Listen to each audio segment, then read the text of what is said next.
سلام على عباده الذين اصطفى أما بعد قال النبي صلى الله عليه وسلم بلغوا عني ولو آية من الشيطان الرجيم بسم الله الرحمن الرحيم يا أيها الذين آمنوا كتب عليكم الصيام كما كتب على الذين من قبلكم لعلكم تتقون اما بعد عزیز سامعین کرام، جیسا کہ آپ جانتے ہیں کہ گزشتہ کئی سالوں سے یہ دروس کا سلسلہ جاری ہے اور رمضان الکریم میں اس کا خاص بھرپور اہتمام کیا جاتا ہے۔ اس سال بھی اس کا اہتمام کیا گیا ہے، تو اس سلسلے کا نام برکات رمضان ہے۔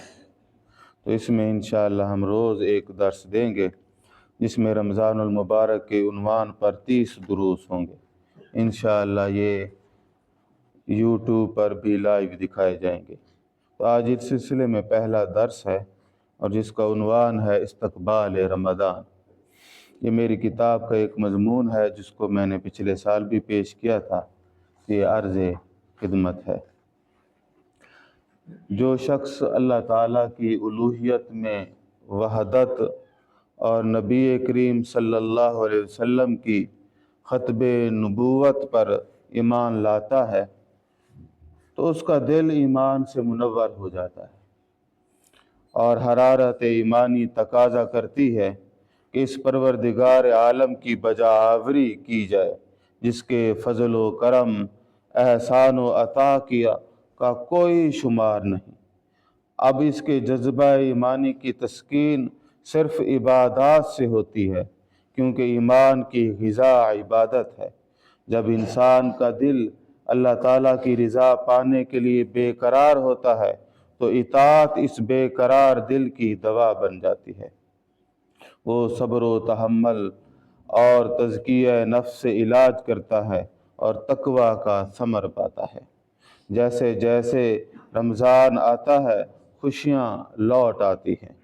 رمضان کا مہینہ اس کے لیے نیکیوں کی ایسی بہار بن کر آتا ہے جس میں اس کو اپنے مقصد حیات کی تکمیل نظر آتی ہے۔ خوشی سے وہ انتظار کرتا ہے کہ ہر وقت اس کے دل سے یہ صدا آتی ہے، اللہم بلغنا رمضان علی خیر و بر و سلامت و احسان۔ اے پروردگار عالم، ہمیں بھلائی و سلامتی، نیکی و احسان کے ساتھ رمضان میں داخل فرما۔ پھر رمضان بھی اس کا استقبال کرتا ہے، کہتا ہے کہ مومنو ایمان لے کر آؤ اور تقوی کی نعمت لے کر جاؤ۔ پھر سجدوں سے قرب الہی کی راہیں کھل جاتی ہیں۔ اگر رمضان میں ایمان کے تقاضوں کے بغیر داخل ہوئے تو دن کو بھوک سے برا حال ہوگا اور رات کو کھا کھا کے بری حالت ہوگی۔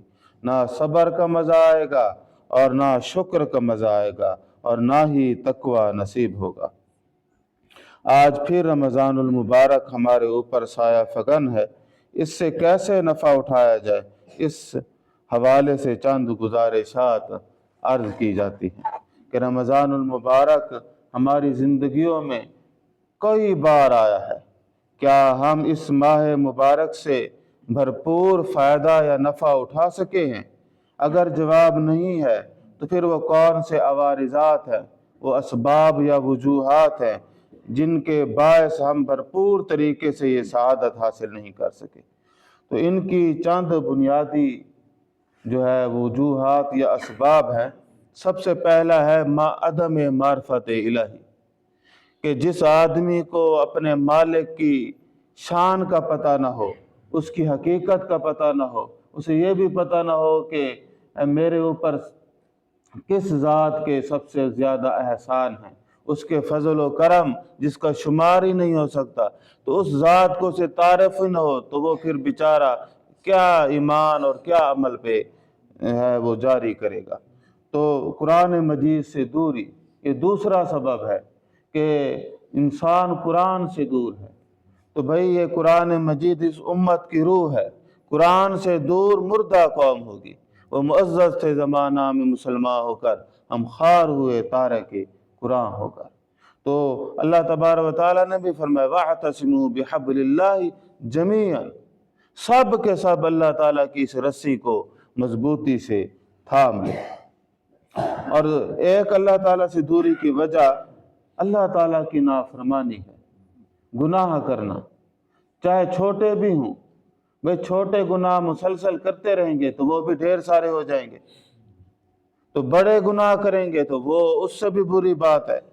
तो ये भी सारी चीज़ें, गुनाह का इर्तिकाब, फिर रिज़्क़ हराम।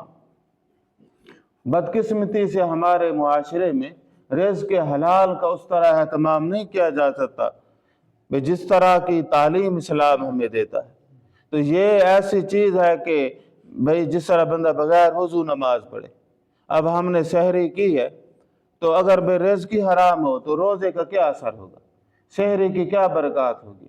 या जिस्म में हराम दौड़ रहा हो तो वो कौन सा वो फिर तीर मार लेगा, तो वो तो बेचारा फिर यही कहेगा ना भाई जान छोटे रोज़ा ख़त्म हो, और फजूल लायानी कामों में ही लगा रहेगा। तो हर आदमी कोशिश करे रिज़्क़ हलाल को खाने की। ख्वाहिशात की गुलामी, ये भी एक मसला है कि इंसान अपने नफ्स का इतना गुलाम हो चुका है कि अब वो नफ्स के ताबे हो के ना फ़ायदा देता है देखता है ना नुकसान, बस नफ्स की गुलामी में खड़ा है, जो आज का सबसे बड़ा बुत है। तो हमने इस बुत को, ख्वाहिशात के बुत को, नफ्स के बुत को तोड़ना है। जुल्म, ज़्यादतियाँ करना, तर्के सलात, बुरी सोहबत, ये सारे, चाहे बुरी सोहबत दोस्तों की हो, चाहे ये कोई बंदा सोशल मीडिया पे लगा रहे। बाद लोग दोस्तों से तो नहीं रखते, मोबाइल लगाया और बस सारा दिन फेसबुक यूट्यूब देखते रहे। तो भाई अच्छी सोहबत, चाहे वो दोस्त हों चाहे कुछ हो, तो आपने चीज़ें भी अच्छी देखनी है। तो बेशुमार हैं, मगर इनका तदारुक जो है ना, ये असबाब तो बेशुमार, इनका तदारुक है वो है अल्लाह ताला से ताल्लुक़। और पहला ताल्लुक़ किस तरह होगा? तौबा के ज़रिए, तौबा और इस्तिग़फ़ार। जी हाँ, ये अगर कोई आदमी सच्ची और पक्की तौबा कर ले तो ये उसका एक तरीका है। किसी ने क्या खूब कहा है कि मेरा दिल गुनाह का मरीज़ है, मेरा दिल गुनाह का मरीज़ है, तू ही एक मेरा तबीब है कि गुनाह को दिल से जो धो सके, मुझे इस दवा की तलाश है। तो इस दवा का नाम तौबा है। अल्लाह जल्ल शानहू फरमाते हैं अफला यतूबून इलल्लाहि व यस्तगफिरूनहु, क्या भला ये क्यों लोग अल्लाह ताला से तौबा नहीं करते और इस्तिग़फ़ार नहीं करते, जबकि वल्लाहु गफूरुर रहीम, कि अल्लाह जल्ल शानहू तो बड़े माफ़ करने वाले, बड़े ही रहम करने वाले हैं, तो माफ़ी क्यों नहीं मांगते? वो ज़ात तो माफ़ करने के लिए तैयार है, लेकिन ये इंसान है जो कमज़ोर भी है और मुतकब्बिर भी है कि वो अल्लाह ताला के आगे झुकता नहीं। तो अल्लाह जल्ल शानहू ने वाज़ेह फरमाया वमन यअमल सूअन औ यज़लिम नफ्सहु सुम्मा यस्तग़फिरिल्लाह यजिदिल्लाह गफूरुर रहीम, कि जो शख्स कोई बुरा काम कर बैठे या अपने हक में जुल्म कर ले तो फिर अल्लाह ताला से बख्शिश मांगे तो अल्लाह ताला बख्शने वाला और मेहरबान है।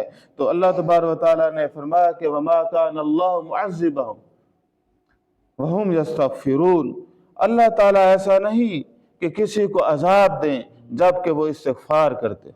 तो हमने तौबा और इस्तिग़फ़ार के ज़रिए से अपना मामला करना है। और कुरान मजीद में आता है कि वबिल असहारी हुम यस्तग़फिरून, अब वक्त सहरी सोने के लिए नहीं है वे सो जाएं बस, बल्कि क्या है, इस्तिग़फ़ार करें, नमाज पढ़ें, तिलावत कुरान अल-फज्र। तो ये अब वैसे भी रातें बड़ी हैं तो हर आदमी जो है ना वो अपना एक शेड्यूल अच्छा बनाए। नबी करीम सल्लल्लाहु अलैहि वसल्लम ने फरमाया या अय्युहन नास तूबू इलल्लाह, ऐ लोगो अल्लाह ताला से तौबा करो, तूबू इलल्लाहि वस्तगफिरूहु, और उससे इस्तिग़फ़ार करो, फ़इन्नी अतूबु इलल्लाह फ़इन्नी अतूबु फिल यौमि मिअत मरा, कि मैं अल्लाह ताला से तौबा दिन में 100 बार करता। ये कौन फरमा रहे हैं? नबी करीम सल्लल्लाहु अलैहि वसल्लम। ये अल्फाज मुख्तलिफ अल्फाज से अहादीस आती है। अब पैगंबर क्या कर रहे हैं? वो लोगों को कह रहे हैं आप सब अल्लाह ताला से तौबा इस्तग़फ़ार करो। फ़इन्नी अतूबु फिल यौमि मिअत मर्रा, मैं अल्लाह ताला से दिन में 100 बार तौबा करता हूँ। जो इतनी बड़ी हस्ती है, इतनी शान वाली हस्ती है, मासूम हस्ती है, वो तो 100 बार अल्लाह ताला से तौबा करे। और जो आदमी गुनाहों से लबरेज है, भरा हुआ है, और वो टस से मस नहीं हो रहा।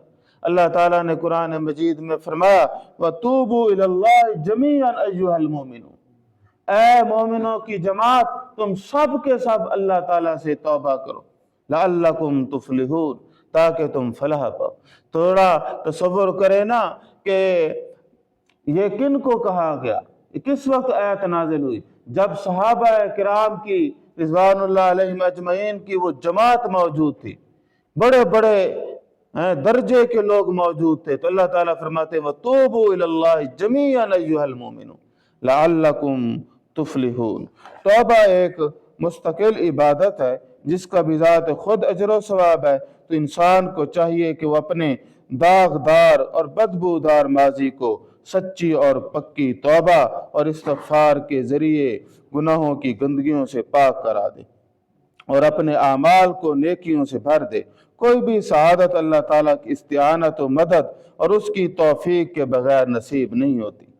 तो ये सब अल्लाह ताला की तौफीक से, मदद और इस्तिआनत से हासिल होगा। इसलिए हर दम उस ज़ात को पुकारा जाए जो सबसे ज़्यादा करीब है, सबसे ज़्यादा रहीम है, सबसे ज़्यादा करीम है, सबसे ज़्यादा गफूर है। तो बड़ा अफसोस होता है कि इंसान उस ज़ात से जो है नाउमीद रहता है, दूर रहता है। तो हमारी ही दुआओं में कहीं कमी होगी, मगर वो ज़ात बारी ताला तो हमें बुला रही है। वो फरमाती है कि वसारिऊ इला मग़फ़िरतिम मिन रब्बिकुम, कि अपने रब की बख्शिश की तरफ लपको, फ़फ़िर्रू इलल्लाह, तो तुम अल्लाह की तरफ दौड़ो, पलटो, लपको। तो ये अल्लाह जल्ल शान तो इंसान को ये पैगाम दे रहे हैं कि मेरी माफ़ी और मेरी मग़फ़िरत की तरफ दौड़ के आओ। इंसान की ये आरज़ू है कि ऐ मेरे इलाह सुन मेरी दुआ कि तेरी रिज़ा की तलाश है, जो तेरे अर्श को छू सके, मुझे उस दुआ की तलाश है। इसका जवाब देते हैं मुझे मान ले, मेरी मान ले, गर तुझे मेरी रिज़ा की तलाश है। मुझे मान ले, मेरी मान ले, गर तुझे मेरी रिज़ा की तलाश है। तू सिर्फ मेरे ही दर पे झुक, मुझे ऐसे अब्द की तलाश है। ये जो हमारी दुआएं कबूल नहीं होती, इसमें हमारी ही कबाहतें हैं। अल्लाह ताला तो हमें कह रहे हैं वक़ाल रब्बुकुम उदऊनी अस्तजिब लकुम, तुम्हारा परवरदिगार तो फरमाता है कि तुम मुझसे दुआ करो, मैं तुम्हारी दुआएं कबूल फरमाऊंगा। यहाँ तक कि अल्लाह ताला ने दुआ की कबूलियत की ज़मानत खुद दी है, फिर भी मुसलमानों को ये शिकायत रहती है कि हमारी दुआ कबूल नहीं होती। दुआ की नाकबूलियत की कई वजूहात हैं, उनमें एक वजह एक हदीस मुबारक में आती है इन्नी वज़अतु इजाबत दुआ फी लुक़मतिल हलाल, मैंने दुआ की कबूलियत को हलाल लुक़मा में रख दिया। इन दुआ की कबूलियत लुक़मा हलाल में रख दी है। जिस तरह हराम रिज़्क़ से दुआ कबूल नहीं होती, इसी तरह जुमला बाकी इबादत भी कबूल नहीं होती। ये याद रखें, रिज़्क़ हराम मुतलकन हराम है। अगर रोज़ा जैसी अजीम इबादत को हराम रिज़्क़ से आलूदा किया जाए, क्या ऐसा रोज़ा कबूल होगा या तकवा का मूजब होगा? हरगिज़ नहीं। रिज़्क़ हराम से दूसरे मुसलमानों की हक तलफी और उन्हें तकलीफ़ होती है। तो इसीलिए याद रखें, इज़ाए मुस्लिम गुनाह अजीम है। हमें चाहिए कि हम लोगों के लिए आसानियाँ पैदा करें। आप देखते हैं कि रमज़ान में ज़ख़ीरा अंदोज़ी और महंगाई पूरे उरूज पर होती है। बस किस्मत है वो इंसान जो इस रहमत वाले महीने में गुनाह कमाता है, कुर्ब वाले महीने में अल्लाह की बगावत की वजह से दूर हो जाता है। افسوس اس ہوس کے مارے اور خواہشات کے پجاری انسان پر جو اپنے جسم کو حرام مال سے جہنم کا انگارہ بنا دیتا ہے۔ مر کے جو پار آتے ہیں اپنے انگارے ساتھ لاتے ہیں۔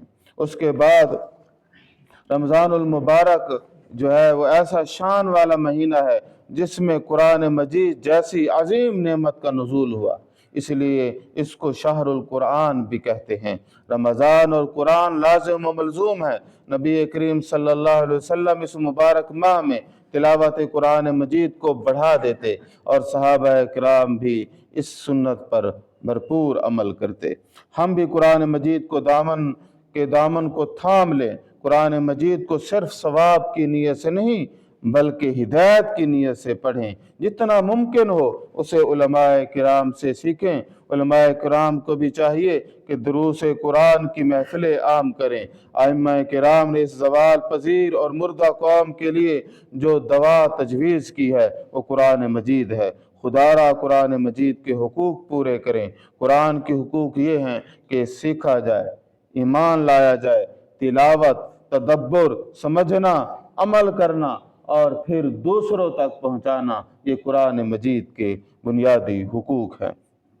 اسی ضمن میں لیتفقہوا فی الدین کی روشنی میں ہم دیکھیں تو روزوں کا علم حاصل کرنا تاکہ اس روزوں کے مسائل کا اچھی طرح علم حاصل ہو سکے، یہ بھی بڑا ضروری ہے ہر مسلمان کے لیے۔ یہ دروس بھی اسی سلسلے کی کڑی ہے۔